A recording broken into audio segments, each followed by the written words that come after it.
नमस्कार, astro factors में आपका स्वागत है। मैं हूं डॉक्टर हरीश। दर्शकों, इस समय श्रावण का मास चल रहा है और जो ये श्रावण का मास होता है इसको शिव जी का, शंकर जी का मास कहा जाता है। तो ये बहुत ही महत्वपूर्ण मास होता है। कार्तिक विष्णु भगवान के लिए और श्रावण शंकर जी के लिए। तो इस बार जो श्रावण लगा वो कब से लगा दर्शकों? 22 जुलाई से 2024 से लगा श्रावण। 19 अगस्त तक रहेगा और श्रावण में इस बार 5 सोमवार होंगे। यानी कि जब 5 सोमवार होंगे तो आप उसमें 5 सोमवार में प्रति सोमवार को रुद्राभिषेक या शंकर जी का आप आराधना, पूजना, अर्चन इत्यादि सब कर सकते हैं। अब मेरे विचार में ये आया कि जब श्रावण आरंभ हो रहा है तो उस समय की कुंडली बनाई जाए। कारण ये है कि पंचांग में तो जरूर इस प्रकार की व्याख्या रहती है, लेकिन अलग से कुंडलियां लोग कम बनाते हैं। तो ये श्रावण की कुंडली हमने बनाई हुई है, सवेरे 7 बजे की कुंडली है। अब आप इसको देखेंगे तो ये कुंडली, इसमें ये कर्क राशि की कुंडली है। इसमें शुक्र और ये सूर्य ये कर्क राशि में है। उसके आगे आप देखिएगा कि जो सिंह है, सिंह राशि में बुध है।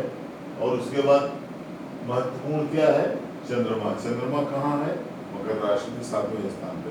चंद्रमा को मैं इसलिए महत्वपूर्ण बता रहा हूँ कि जो शिव जी हैं यानी शंकर जी, वो चंद्रमा को अपने मस्तिष्क पर धारण करते हैं। चंद्रमा सबसे चलायमान ग्रह है, सबसे फास्ट मूविंग। इसीलिए कहते हैं कि जो किसी के मस्तिष्क में अलग अलग विचार आते हैं, बाइपोलर डिसऑर्डर होता है या किसी प्रकार का और मनोविज्ञान से संबंधित कोई डिसीज होती है, तो उसमें चंद्रमा विशेष तौर से किसी प्रकार से उसमें प्रभावित होता है। अब उसके बाद आगे देखिएगा तो इसमें जो 8वां स्थान है 8वें स्थान में शनि है। अब शनि अपने ही घर में है। तो उसके बाद ये देखिएगा, अगर आप इधर 11वें में, तो 11वें में आप देखिए कि इसमें बृहस्पति देवगुरु और इसके साथ बैठे हैं, वो मंगल के साथ बैठे हैं। तो एक ये अच्छी स्थिति है। अब इसमें जो सबसे महत्वपूर्ण है, जो इसमें त्योहार, अब त्योहार जो होते हैं उसमें मंगला गौरी का व्रत होता है, उसमें एक हरतालिका तीज होती है, इसके बाद इसमें नाग पंचमी होती है और आखिरी दिन रक्षाबंधन होता है।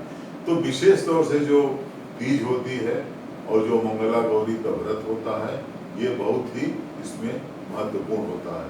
जो हमारे 12 ज्योतिर्लिंग है, कोशिश करनी चाहिए कि 12 ज्योतिर्लिंग में अगर जो भी ज्योतिर्लिंग आपके समीप है उसमें जरूर आप वहाँ पर गंगा जल चढ़ाइए या शंकर भगवान की आप उसमें आराधना करिए, उनका पूजन करिए।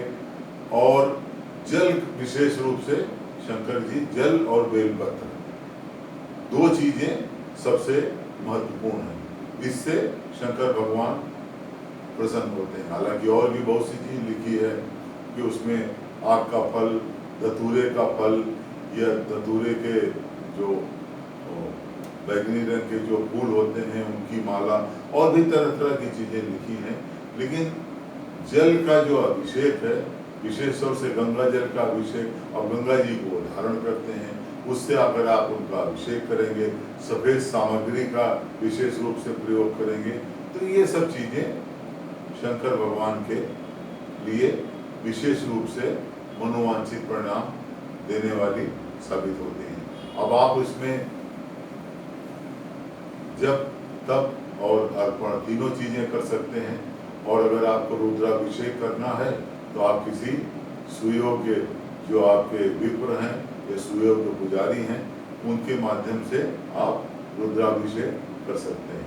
कई जगह बंधुओं हमने देखा है कि वीडियो भी इस तरह के हैं कि वो जीवित सर्प है तो जीवित सर्प को उसकी पूजा आराधना करने लगते हैं, या कई जगह शंकर जी की बारात निकलती है तो जीवित सर्प को लोग गले में रखते हैं।